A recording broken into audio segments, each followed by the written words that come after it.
ஊடகங்களும் பத்திரிகைகளும் இன்னைக்கு நம்மை மாறி மாறி டிவி சேனல் தெளிவா பார்த்து இன்னைக்கு பத்திரிகை இன்றைக்கு முழுமையாக இந்த ஆட்சியை ஸ்டாலின் ஆட்சி திமுக ஆட்சி தூக்கி பிடிச்சிட்டு இருக்காங்க. அது விட்டா இந்த ஆட்சி போயிடும். ஆனால் நாட்டு மக்கள் முடிவு பண்ணிட்டாங்க. ஒட்டுமொத்தமாக இன்னைக்கு திமுக 3 வருஷத்துக்கு மேல் 4 வருஷம் போது எந்த திட்டம் தராமல் இந்த ஆட்சி நடத்தி கொண்டிருக்கார். எதுவுமே தராமல் விளம்பரத்தில் மட்டும் ஒரு ஆட்சி நடக்குதுன்னா இன்னைக்கு திமுக ஆட்சி. நீ நிறைய ஊடகங்கள் போட்டிருக்காங்க. சாயங்காலம் ஒரு 4 பேர் உட்காந்துக்குவாங்க, நம்ம பத்தி தான் பேசுவாங்க. டிவியில நம்ம பத்தி மட்டும் தான் பேசுவான். நம்மளை வச்சு டிவியே ஓடுது. ஆனால் அதிமுக தொண்டர்கள் ஒரு முடிவு செய்துட்டா கண்டிப்பாக 2026 எடப்பாடி முதலமைச்சர் நிச்சயம் எந்த மாற்றுக்கு கிடையாது.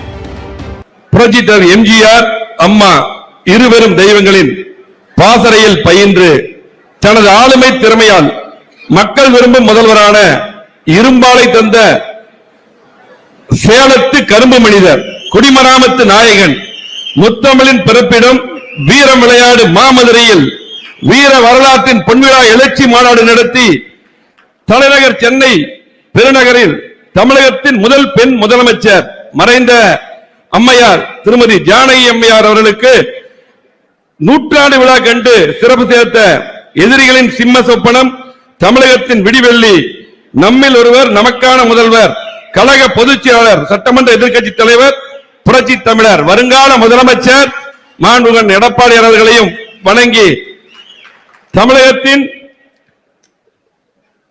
நம்முடைய முன்னோடி தலைவர்கள், கழக அவைத் தலைவர், கழக துணை பொதுச் செயலாளர், அதே போல துணை பொதுச் செயலாளர், தலைமை கழகத்தின் நிர்வாகிகள், மூத்த முன்னோடிகள், முன்னாள் அமைச்சர் பெருமக்கள், அதே போல இந்நாள் முன்னாள் நாடாளுமன்ற சட்டமன்ற உறுப்பினர்கள், மாவட்ட கழக செயலாளர்கள், பொதுக்குழு உறுப்பினர்கள் மற்றும் சிறப்பு அழைப்பாளர்கள், வரலாற்று சிறப்புமிக்க இப்பொதுக்குழுவில் பங்கேற்றுள்ள அனைவருக்கும் எனது வணக்கத்தை தெரிவித்துக் கொள்கிறேன். சீரோடும் சிறப்போடும் நடைபெறுகின்ற வரலாற்று சிறப்பு வாய்ந்த இப்பொதுக்குழுவில் எனக்கு பேச வாய்ப்பளித்த கழகத்தின் பொதுச் செயலாளர், புரட்சி தமிழர், சாமானியர்கள் முதல்வராக திகழ்ந்த மாண்புமிகு எடப்பாடி அவர்களுக்கு மீண்டும் நன்றியை தெரிவித்து, அண்ணன் எடப்பாடியார் அவருடைய ஆட்சி காலத்திலே அம்மாவுடைய ஆட்சி அவர் வழிநடத்தின போது எண்ணற்ற திட்டங்கள் உங்களுக்கு தெரியும். அது மட்டுமல்ல, இன்றைக்கு அந்த நேரத்தில் 1 மாசத்துல போயிரும், 2 மாசத்துல போயிரும், 3 மாசத்துல போயிருந்தாங்க. ஆனால் 4 வருடம் 2 மாதங்கள் அற்புதமான ஆட்சி தந்து அம்மா தந்த திட்டங்கள் மட்டுமல்ல, மக்களுக்கு தேவையான திட்டங்கள் தந்த ஒப்பற்ற தலைவராக அருமை எடப்பாடி அவர்கள் தந்தார்கள். தெரியும். இந்த மண்டபம் நம்முடைய சிவி சொன்னது போல இது நம்முடைய கட்சிக்கு ஒரு ராசியான மண்டபம். இங்கதான் ஒத்த தலைமை எல்லாரும் வேண்டும் சொல்லிட்டு இருந்தோம். ஒத்த தலைமை வந்தா கட்சி நல்லா இருக்கும்.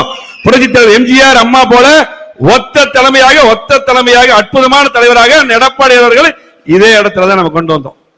இன்னைக்கு பத்திரிகைகளை என்ன வேணாலும் எழுதிட்டு இருப்பாங்க.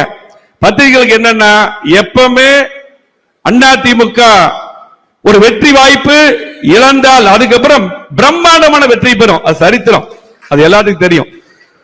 ஆனா எடப்பாடி அவர்கள் 4 வருடம் 2 மாத காலத்துல எத்தனை திட்டங்களை கொண்டு வந்தார் சொல்லிட்டே போலாம், அடுக்கிட்டே போலாம். அத்தனை திட்டங்கள் தந்தது எடப்பாடி அவர்கள்.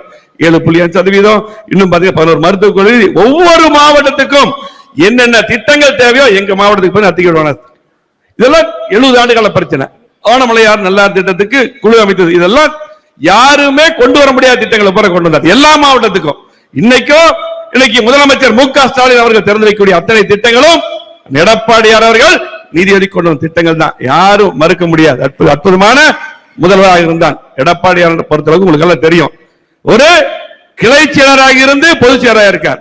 ஒரு கிராமத்தில் பிறந்து ஒரு விவசாயியாக இருந்து ஒரு கிளை செயலராக முதலமைச்சரானவர்.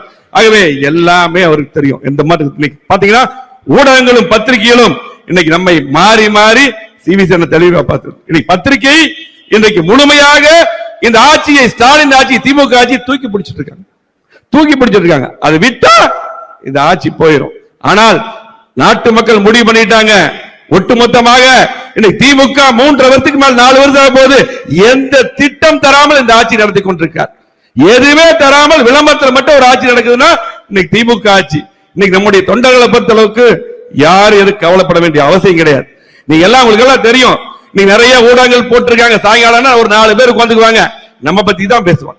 டிவியில நம்ம பத்தி மட்டும் தான் பேசுவான். நம்மளை வச்சு டிவியே ஓடுது. ஆனால் அதிமுக தொண்டர்கள் ஒரு முடிவு செய்துட்டா கண்டிப்பாக 2026 எடப்பாடி முதலமைச்சர் நிச்சயம் எந்த மாற்றுக்கிறது கிடையாது. இன்றைக்கு நாடாளுமன்ற தேர்தலை பொறுத்தளவுக்கு இன்னைக்கு பாத்தீங்கன்னா இன்னைக்கு கூட்டணி இன்னைக்கு 2 கட்சி தான், தேமுதிகவும் அதே புதிய உலகம். அதே போல பிரதமர் வேட்பாளர் சொல்ல இன்னைக்கு 21% மேல இன்னைக்கு ஓட்டு வாங்கியிருக்கிறோம் எடப்பாடியார் அவர் பிரச்சாரம் பண்ணி. இன்னைக்கு பாத்தீங்கன்னா இன்னைக்கு பொதுச் செயலாளர் யார் என்ன வேணாலும் சொன்னால், ஆனால் அதிமுக பொறுத்தளவுக்கு தெரிஞ்சுங்க, திமுக பொறுத்தளவுக்கு 96 மட்டும் சன் டிவி ஆரம்பிச்ச போது இன்னைக்கு பொய் பேசி ஆட்சிக்கு வந்தாங்க. அதுக்கப்புறம் திமுக மக்கள் விரும்பி ஓட்டு போடவே இல்லை.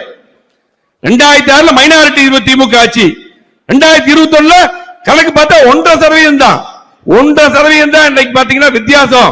இன்னைக்கு 75 தொகுதிகளை அந்த எடப்பாடியோட தலைமையில வெற்றி பெற்றோம். எங்களுடைய கோவை மாவட்டத்தில் 10 தொகுதி ஜெயிச்சோம்னா எடப்பாடி முதலமைச்சர் வரணும் தான் அவருக்காக தான் ஓட்டு போட்டாங்க. ஆகவே இன்னைக்கு அப்பவே மக்கள் முடிவு பண்ணிட்டாங்க. 1.5% வித்தியாசம். இன்னைக்கு எவ்வளவு வருஷம் 4 வருஷம் என்ன நடந்தது திமுக ஆட்சியில? ஆகவே நம்மளை பொறுத்த அளவுக்கு இங்க வந்திருக்கும் நீங்கள் தான் எல்லாம் முக்கியம். நீங்க தான் இதுக்கு முன்னாடி பிரதமர் அம்மா அவர்களை கொண்டு வந்தீர்கள், எம்ஜிஆர் அவர்களை கொண்டு வந்தீர்கள். இங்க இருக்க அத்தனை பேர் நீங்க வந்திருக்கிறீங்க. பேரூராட்சி செயலாளர் இருந்து, ஒன்றிய செயலாளர் இருந்து, பகுதி செயலாளர் இருந்து, நீங்க அத்தனை பொதுக்குழு வந்திருக்கிறீங்க. நமக்கு எடப்பாடி அற்புதமான திட்டங்களை வகுத்து கொடுக்கிறார்.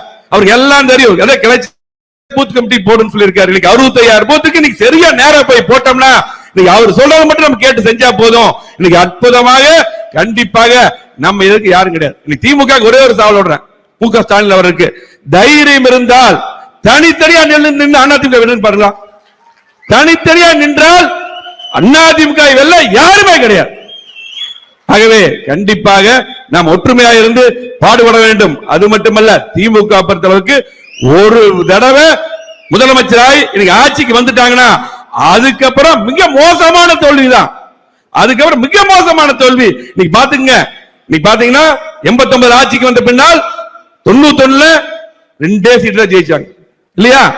அதுக்கப்புறம் பாத்தீங்கன்னா என்ன 96 பொய் சொல்லி ஆட்சிக்கு வந்தாங்க.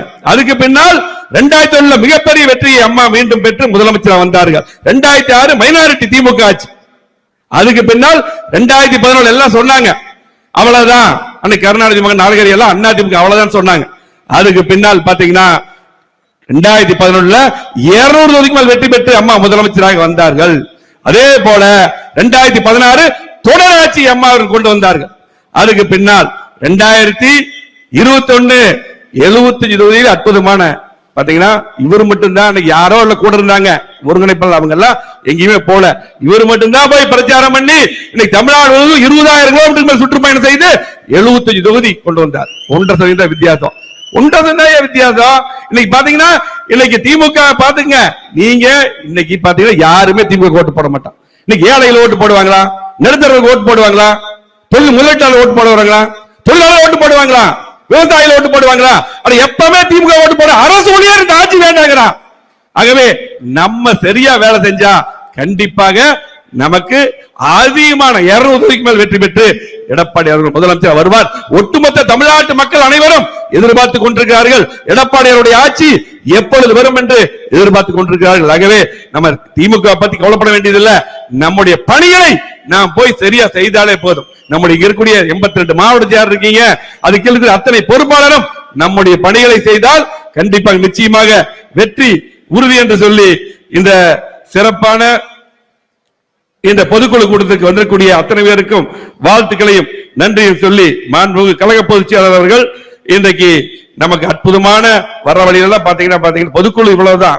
பொதுக்குழு கிட்டத்தட்ட ஒரு 5,000 பேர் இருப்பாங்க. ஆனா வழி எல்லாம் பாத்தீங்கன்னா கிட்டத்தட்ட 1,00,000 பேர் வழியில் பூரா இன்னைக்கு அத்தனை பேர் ஒவ்வொரு ஊர்ல இருந்து வந்துட்டாங்க.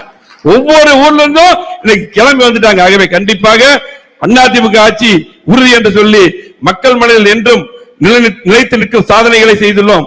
நாம் செய்த அளவு வளர்ச்சி பணிகளும் நலத்திட்டங்களும் இதுவரையில் யாருமே செய்யல. எத்தனையும் எடப்பாடி அவருடைய ஆட்சியில் செஞ்சது. திமுக ஆட்சியின் அவலங்களை சட்ட ஒழுங்கு, விலைவாசி உயர்வு, மின்கட்டண உயர்வு, சொத்து வரி உயர்வு என்று அத்தனை நம்ம வீடு வீட போய் எடுத்து சொல்லி ஒவ்வொரு திண்ணை பிரச்சாரம் செய்தாலே போதும். ஏன்னா நமக்கு பாத்தீங்கன்னா இன்னைக்கு அத்தனை ஊடகங்களும் நமக்கு எதிர்ப்பு, இன்னைக்கு பத்திரிகையாளர் எதிர்ப்பு. வீடு வீடா போய் திண்ணை பிரச்சாரம் நமக்கு முக்கியம் என்று சொல்லி தமிழகத்தில் மக்களாட்சி மலரவும், எம்ஜிஆரின் ஆட்சி, அம்மாவின் ஆட்சி, ஏழைகளின் ஆட்சி, 8 திக்கம் புகழ் பெருப்பும் அந்த எடப்பாடியுடைய ஆட்சி மலரும். அதுவே நமது உயிர் மூச்சு.